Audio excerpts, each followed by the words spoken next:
बोले सरकार आप हमको नहीं जानते। भगवान ने कहा क्यों?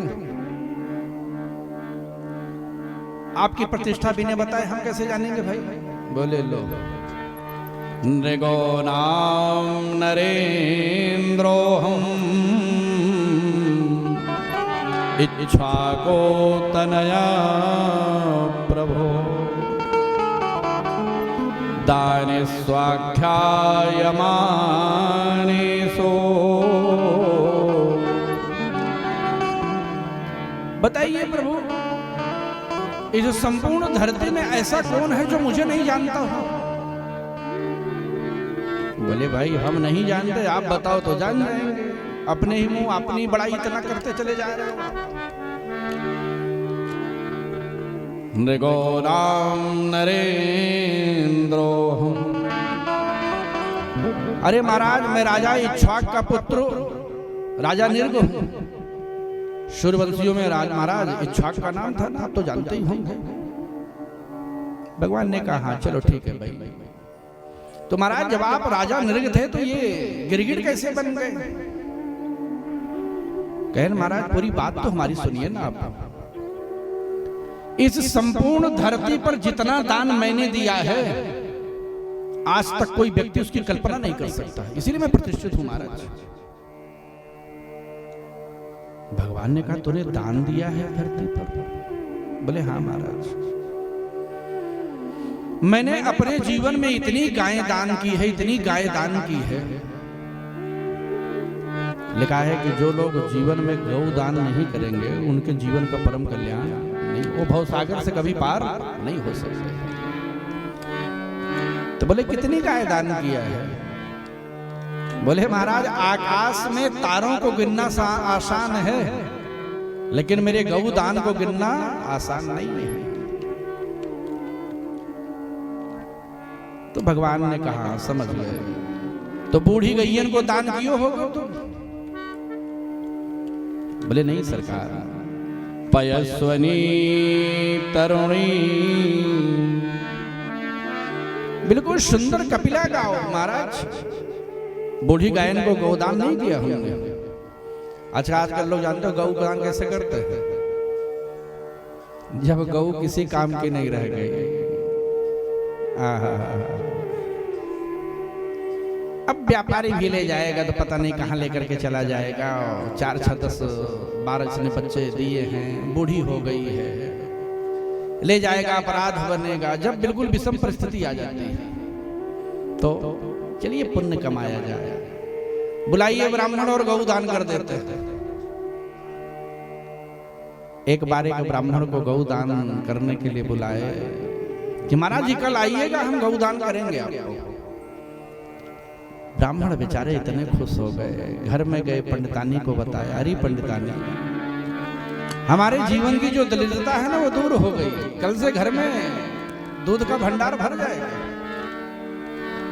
पंडितानी ने कहा देखो भैया हमने परिश्रम बहुत किया है, जब पहले गाय आएगी ना तो सबसे पहले दूध हम ही पिएंगे। बच्चों ने कहा मैया तू कैसे पिएगी? अरे हम बेटे पहले हम पिएंगे, बच्चे जब पुष्ट हो जाएंगे तू पी लेना। पंडित जी ने कहा लो जजमानी हमारी और दूध तुम लोग बांट रहे हो। सारी रात गाय की कल्पना में से खो गए ब्राह्मण का परिवार। चलो तू भी पी लेना, हम भी पिएंगे, जो बच जाएगा पड़ोसी को भी दे देंगे। सारी रात चिंता करते रहे और प्रातः काल हुआ और जजमान परिवार स्नान भी नहीं किया होगा, तब तक पंडित जी पहुंच गए बेचारे चंदन लगा के। बोले पंडित जी प्रणाम। बोले बेटा गौ दान आपने कहा था ना? बोले हाँ महाराज कहा तो था। तो महाराज जी आज नहीं कर पाएंगे। क्यों? बस यही समझ लीजिए आज नहीं कर पाएंगे, कल कर देंगे। पंडित जी ने कहा अपने मन में सारी रात परिवार हमारा गौ को लेके इतना खुश है, दूध का बंटवारा तक भी हो गया है, गैया कहाँ बनेगी, कौन खिलाएगा, सारी बात अब ये कह रहा है कि कल गौ दान करेंगे। अब पंडित जी इधर उधर देख रहे थे, गैया नहीं दिख रही है, जरा एक बार दर्शन ही कर लेते थे। अब ये मूर्ख जो है आज भी उसका दूध खाएगा, फिर हमको फिर लालच आएगी, फिर कर नहीं देगा। तो पंडित जी ने कहा भैया गैया तो दिखा देते एक बार। बोले महाराज गैया क्या दिखाऊं, गैया कल से उठ ही नहीं रही है। इसीलिए तो नहीं दे रहा हूं ना आज। अब महाराज हमको लगा था कि बीमार थी अब उठ जाएगी, अब उठ ही नहीं रही है तो कैसे दे दे बताइए। हमको पता है कि संकल्प के बाद अपने यहां नहीं रखना चाहिए, तो पहले इस लायक हो कि गैया उठ तो जाए। पंडित जी ने कहा हमको दिखा देते एक बार, और आप जानते हैं पंडित जी जब गैया को देखे तो गैया रो रही थी, उठने की शक्ति ही नहीं थी उसमें। पंडित जी ने कहा तो मोई गाय ब्राह्मण के नाम, जब किसी काम के नहीं हो तो गोदान कर रहे हो। क्या बताएं, बच्चे सारी रात दूध के कल्पना में खो गए। ध्यान देना, ब्राह्मण को गाय दिया जाए और ब्राह्मण ले जाए, उसका परिवार जब दुग्ध से सराबौर हो जाए, उसके बच्चे आनंद में आ जाएं, तो जब तक गैया निवास करेगी दूध बच्चे पाते रहेंगे, जन्म जन्मांतर हम लोग गोलोक में विश्राम करते रहेंगे। अब आजकल लोग पूजा पाठ करवाए, गुरुजी गोदान करिए, अच्छा ठीक है भाई गोदान कर देते हैं, बढ़िया लंबा चौड़ा संकल्प गोदान का बोले। अब बहुत ज्यादा श्रद्धा हो गई तो 51 रुपए ले लिए उसमें। अच्छा आप बताइए 51 रुपया में गैया की पूछ नहीं आएगी, गोदान करना तो बात छोड़ दीजिए, आप गोदान मत करिए। ब्राह्मण को वैसे वर्ण कर दीजिए, जो आपकी श्रद्धा भक्ति वही दे दीजिए, लेकिन संकल्प में आप यह मत कहिए कि मैं गोदान कर रहा हूं। नाम तो आपने गोदान कर दिया, भूमदान कर दिया, और 10-20 रुपए में कोई गाय नहीं आने वाली है। तो भगवान ने कहा तो भी ऐसी बूढ़ी गैया को दान किया होगा? बोले नहीं महाराज, पयस्वनी तरुणी कपिला हेम श्रृंगी। महाराज चांदी के खुर थे, सोने की सींग थी, सबत्सा दिया, बिल्कुल साथ में बछड़ा बछड़ी उसके लगा हुआ रहता था। और जैसी सुंदर गाय मैंने दिया, ऐसी सुंदर गाय तक धरती पर किसी ने दिया ही नहीं। तो बोले तेरा पैसा नंबर 2 का रहा होगा? बोले नहीं सरकार, 1 नंबर का पैसा था। न्यायार जितो, न्याय के द्वारा मैं जो धन कमाया था मैंने उसका दान किया। तो बोले फिर काहे को गिरगिट हो गया? तो बोले सरकार एक छोटी सी भूल हो गई। एक दिन मैंने अपनी एक गैया एक ब्राह्मण को दान दिया, ब्राह्मण लेके गया, और रास्ते में एक ब्राह्मण और मिल गया। उसने गैया को देखा, बोले अरे तो मेरी गाय है। बोले तेरी गाय है? हमको तो राजा नृग ने दान दिया है। बोले अच्छा, जब ये मेरी गाय है, कई दिनों से खो गई, मैं ढूंढते ढूंढते थक गया और देखा तो आज तू लेके जा रहा है। नहीं नहीं ये दान नहीं पाया, अब वो जिसकी गाय थी वो जिद पे अड़ गया। तो उसने कहा भैया अगर आपको विश्वास नहीं तो चोरी करके नहीं ला रहा हूं, राजा नृग ने हमें दान दिया। तो ठीक है चलो राजा के पास। राजा नृग के पास आए दोनों ब्राह्मण। बोले महाराज मुझसे भूल तो हुई थी, क्योंकि हमारे पास लाखन लाखन गैया थी, उसकी गाय कब भाग करके आई हमारी गैया में मिल गई, हमको तो कोई गाय की पहचान थी नहीं। तो मैंने ब्राह्मण देवता से कहा कि ब्राह्मण देवता अगर ये आपकी गाय है तो आप अपनी गाय ले जाइए, और जिसको मैंने गऊ दान दिया था उससे मैंने कहा कि सरकार आप कोई दूसरी गाय ले लीजिए। उसने कहा कैसे?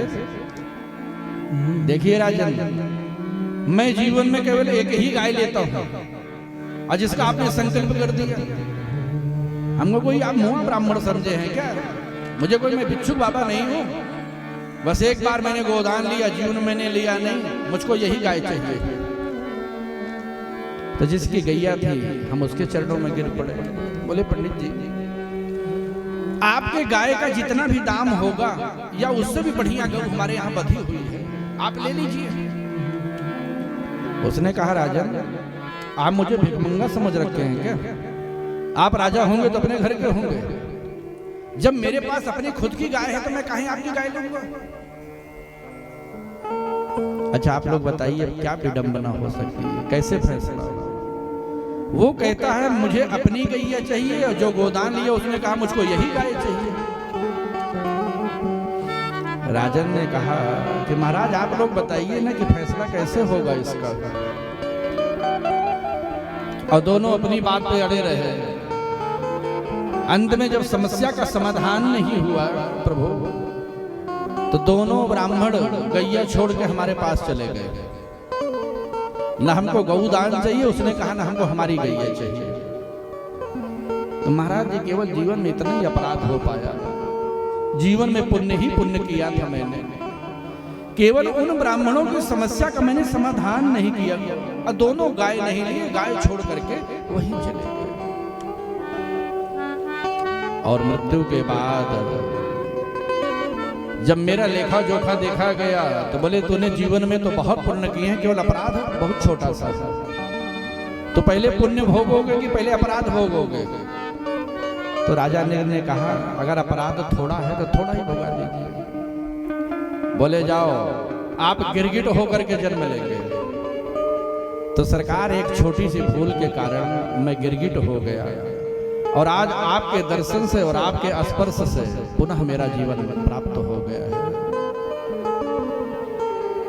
नमो ब्रह्मण्य देवाय